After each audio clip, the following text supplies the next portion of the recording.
Welcome back to Storytime with Grandma Kate. And today we're going to be finishing Charlotte's Web. I'm going to be reading chapter 22, A Warm Wind. In chapter 21, we finished with Charlotte saying goodbye to Wilbur as he took her egg sack home with him to the barn. And if you remember, Charlotte passed away in the fairgrounds all by herself. I find it interesting that E.B. White wrote about how nobody knew that she played the most important role. And isn't that interesting? How the last word she wrote for Wilbur was humble. But I kind of think Charlotte was humble herself. So in this chapter, we're going to find out what happens to her egg sac and how this beautiful story ends. So let's go ahead and begin chapter 22, A Warm Wind. And so Wilbur came home to his beloved manure pile in the barn cellar. His was a strange homecoming. Around his neck he wore a medal of honor, and in his mouth he held a sack of spider's eggs. There was no place like home, Wilbur thought, as he placed Charlotte's 514 unborn children carefully in a safe corner. The barn smelled good. His friends, the sheep and the geese, were glad to see him back. The geese gave him a noisy welcome. Congratulations, they cried. Nice work. Mr. Zuckerman took the medal from Wilbur's neck and hung it on a nail over the pig pen, where visitors could examine it, and Wilbur himself could look at it whenever he wanted to. In the days that followed, he was very happy. He grew to a great size, and he no longer worried about being killed, for he knew that Mr. Zuckerman would keep him as long as he lived. Wilbur often thought of Charlotte. A few strands of her old web still hung in the doorway, and every day Wilbur would stand and look at the torn, empty web. A lump would come to his throat. No one ever had such a friend, so affectionate, so loyal, and so skillful. The autumn days grew shorter. Lurvy brought the squashes and pumpkins in from the garden and piled them on the barn floor where they wouldn't get nipped on frosty nights. The maples and birches turned bright colors, and the wind shook them, and they dropped their leaves one by one to the ground. Under the wild apple trees in the pasture, the little red apples lay thick on the ground, and the sheep gnawed them, and the geese gnawed them, and foxes came in the night and sniffed them. One evening, just before Christmas, snow began falling. It covered house and barn and fields and woods. Wilbur had never seen snow before. When morning came, he went out and plowed the fields in his yard just for the fun of it. Fern and Avery arrived, dragging a sled. They coasted down the lane and out into the frozen pond in the pasture. "Coasting is the most fun there is," said Avery. "The most fun there is," retorted Fern, "is when the Ferris wheel stops and Henry and I are in the top car and Henry makes the car swing and we can see everything for miles and miles." "Goodness, are you still thinking about that old Ferris wheel?" said Avery in disgust. "The fair was weeks and weeks ago." "I think about it all the time," said Fern, picking snow from her ear. After Christmas, the thermometer dropped to 10 below zero. Cold settled on the world. The pasture was bleak and frozen. The cows stayed in the barn all the time now, except on sunny mornings when they went out and stood in the barnyard in the lee of the straw pile.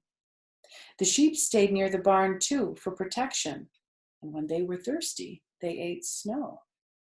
The geese hung around the barnyard the way boys hang around a drugstore, and Mr. Zuckerman fed them corn and turnips to keep them cheerful. "Many, many, many, many thanks," they always said when they saw food coming. Templeton moved indoors when winter came. His ratty home under the pig trough was too chilly, so he fixed himself a cozy nest in the barn behind the grain bins.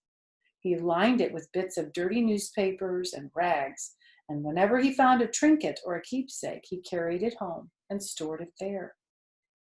He continued to visit Wilbur 3 times a day, exactly at mealtime, and Wilbur kept the promise he had made.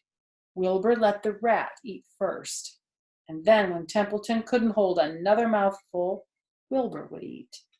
As a result of overeating, Templeton grew bigger and fatter than any rat you ever saw. He was gigantic. He was as big as a young woodchuck. The old sheep spoke to him about his size one day. "You would live longer," said the old sheep, "if you ate less." "Who wants to live forever?" sneered the rat. "I am naturally a heavy eater, and I get untold satisfaction from the pleasures of the feast." He patted his stomach, grinned at the sheep, and crept upstairs to lie down. And here is a picture of Templeton. He is a big, huge rat, isn't he? My goodness. I wonder how he can walk around with that big tummy. He just eats and eats and eats and eats and eats. Still, it's nice to know that Wilbur did keep his promise, that he's a pig of his word. Like we're a man of our word or a woman of our word when we say something and we do it. I would never have doubted that Wilbur would keep his promise, though. All winter, Wilbur watched over Charlotte's egg sack as though he were guarding his own children. He had scooped out a special place in the manure for the sack next to the board fence. On very cold nights, he lay so that his breath would warm it. For Wilbur, nothing in life was so important as this small round object. Nothing else mattered. Patiently, he awaited the end of winter and the coming of the little spiders. Life is always a rich and steady time when you are waiting for something to happen or to hatch. The winter ended at last. "I heard the frogs today," said the old sheep one evening. "Listen, you can hear them now." Wilbur stood still and cocked his ears. From the pond in shrill chorus came the voices of hundreds of little frogs. "Springtime," said the old sheep thoughtfully. "Another spring." As she walked away, Wilbur saw a new lamb following her. It was only a few hours old. The snows melted and ran away. The streams and ditches bubbled and chattered with rushing water. A sparrow with a streaky breast arrived and sang. The light strengthened, and the mornings came sooner. Almost every morning there was another new lamb in the sheepfold. The goose was sitting on 9 eggs. The sky seemed wider, and a warm wind blew. The last remaining strands of Charlotte's old web floated away and vanished. One fine sunny morning after breakfast, Wilbur stood watching his precious sack. He wasn't thinking of anything much, and as he stood there, he noticed something move. He stepped closer and stared. A tiny spider crawled from the sack. It was no bigger than a grain of sand, no bigger than the head of a pin. Its body was gray, with a black stripe underneath. Its legs were gray and tan. It looked just like Charlotte. Wilbur trembled all over when he saw it. The little spider waved at him. Then Wilbur looked more closely. 2 more little spiders crawled out and waved. They climbed round and round on the sack, exploring their new world. Then 3 more spiders, then 8, then 10. Charlotte's children were here at last. Wilbur's heart pounded. He began to squeal. Then he raced in circles, kicking manure in the air. Then he turned a backflip. Then he planted his front feet and came to a stop in front of Charlotte's children. "Hello there," he said. The first spider said hello, but its voice was so small Wilbur couldn't hear it. "I am an old friend of your mother's," said Wilbur. "I'm glad to see you. Are you all right? Is everything all right?" The little spiders waved their forelegs at him, and Wilbur could see by the way they acted that they were glad to see him. "Is there anything you need? Anything I can get you? Is there anything you need?" The young spiders just waved. For several days and several nights they crawled here and there, up and down, around and about, waving at Wilbur, trailing tiny draglines behind them, and exploring their home. There were dozens and dozens of them. Wilbur couldn't count them, but he knew that he had a great many new friends. They grew quite rapidly, and soon each one was as big as a BB shot. They made tiny webs near the sack. Then came a quiet morning when Mr. Zuckerman opened a door on the north side. A warm draft of rising air blew softly through the barn cellar. The air smelled of the damp earth, of the spruce woods, of the sweet springtime. The baby spiders felt the warm updraft. One spider climbed to the top of the fence, and then it did something that came as a great surprise to Wilbur. The spider stood on its head, pointed its spinnerets in the air, and let loose a cloud of fine silk. The silk formed a balloon. As Wilbur watched, the spider let go of the fence and rose into the air.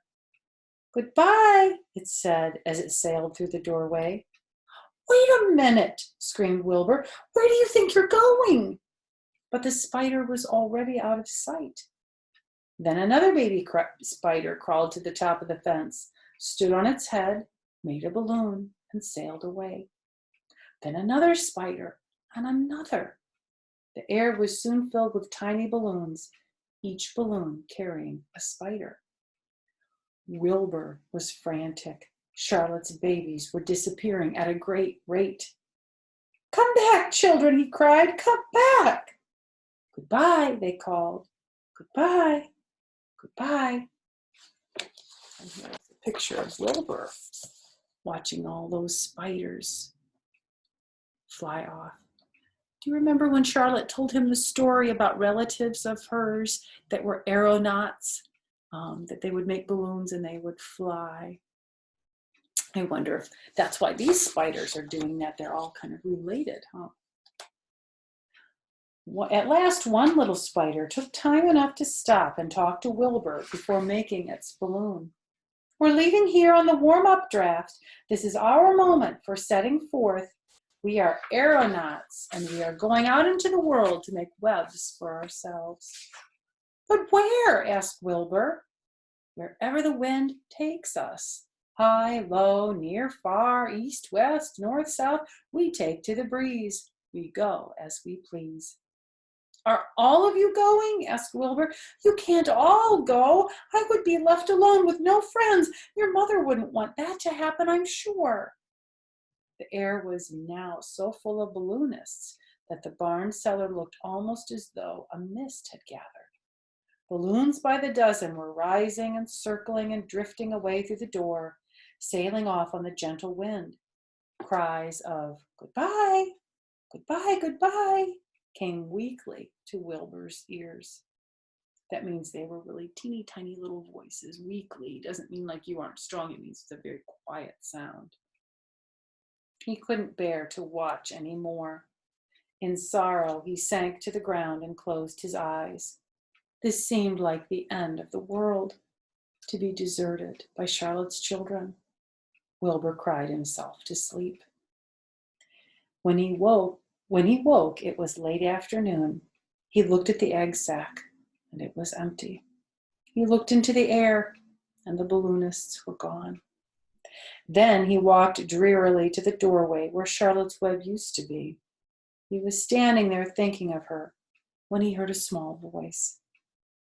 "Salutations," it said. "I'm up here." "So am I," said another tiny voice. "So am I," said a third voice. "Three of us are staying. We like this place, and we like you." Wilbur looked up. At the top of the doorway, 3 small webs were being constructed, and on each web, working busily, was one of Charlotte's daughters. And there they are. I love that when his daughters speak to Wilbur for the first time, they speak just like Charlotte did. Do you remember the first thing Charlotte said to Wilbur a long, long time ago when they met? She said, "Salutations." And that's her fancy way of saying hello. Wilbur looked up, and at the top of the doorway, 3 small webs were being constructed, and on each web, working busily, was one of Charlotte's daughters. "Can I take this to mean," asked Wilbur, "that you have definitely decided to live here in the barn cellar and that I'm going to have 3 friends?" "You can indeed," said the spiders. "What are your names, please?" asked Wilbur, trembling with joy. "I'll tell you my name," replied the first little spider, "if you tell me why you are trembling." "I'm trembling with joy," said Wilbur. "And my name is Joy," said the first spider. "What was my mother's middle initial?" asked the second spider. "A," said Wilbur. "Then my name is Urania," said the spider. "How about me?" asked the third spider. "Will you just pick out a nice, sensible name for me? Something not too long and not too fancy and not too dumb?" Wilbur thought hard. "Nellie?" he suggested. "Fine, I like that very much," said the third spider. "You may call me Nellie." She daintily fastened her orb line to the next spoke of the web. Wilbur's heart brimmed with happiness. He felt that he should make a short speech on this very important occasion. "Joy, Urania, Nellie," he began, "welcome to the barn cellar. You have chosen a hallowed doorway from which to string your webs, and I think it is only fair to tell you that I was devoted to your mother. I owe my very life to her. She was brilliant, beautiful, and loyal to the end. I shall always treasure her memory. To you, her daughters, I pledge my friendship forever and ever." "I pledge mine," said Joy. "I do too," said Urania. "And so do I," said Nellie, who had just managed to catch a small gnat. It was a happy day for Wilbur, and many more happy, tranquil days followed. As time went on, and the months and years came and went, he was never without friends. Fern did not come regularly to the barn anymore. She was growing up and was careful to avoid childish things like sitting on a milk stool near a pig pen. But Charlotte's children and grandchildren and great-grandchildren, year after year, lived in the doorway. Each spring, there were new little spiders hatching out to take the place of the old. Most of them sailed away on their balloons, but always 2 or 3 stayed and set up housekeeping in the doorway. Mr. Zuckerman took fine care of Wilbur all the rest of his days, and the pig was often visited by friends and admirers, for nobody ever forgot the year of his triumph and the miracle of the web. Life in the barn was very good. Night and day, winter and summer, spring and fall, dull days and bright days. It was the best place to be, thought Wilbur.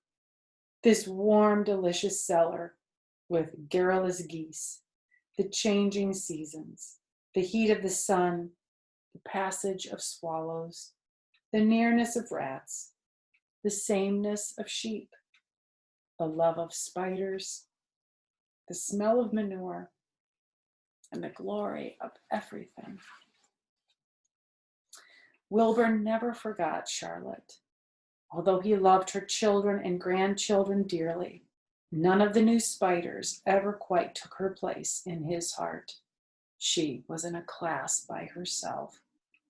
It is not often that someone comes along who is a true friend and a good writer, and Charlotte was both. What a beautiful ending.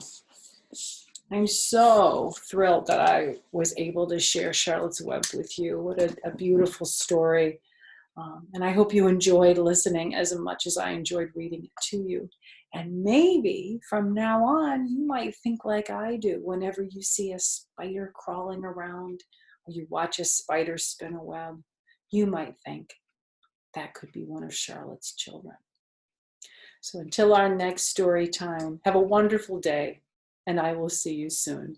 Bye-bye.